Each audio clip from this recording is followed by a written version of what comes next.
जरूर देखिए, अपना प्यार दीजिए ढेर सारा, हमेशा की तरह। और बहुत अच्छी अच्छी फिल्में और भी आ रही हैं। तो ये कौन रोने वाले इमोजीज सिलेक्ट कर रहे हैं? प्लीज गाइस, बी हैप्पी, खुश रहिए।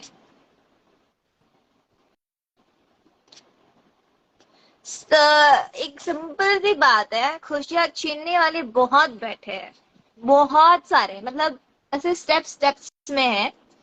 बट हम खुश रहेंगे ना, तो शायद उनको हमारी खुशी देख के लगेगा कि हाँ ये तो खुश है यार, हम कुछ भी कर ले, कितना भी कर ले, खुश है।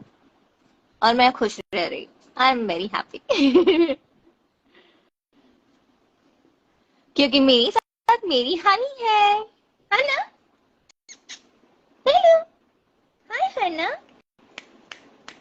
हाय हन्ना। हनी है, मम्मा है, और मेरे कुछ फ्रेंड्स हैं, मेरे फैंस हैं, जिन्हें मैं अपना फ्रेंड समझती हूँ और मानती भी हूँ दिल से।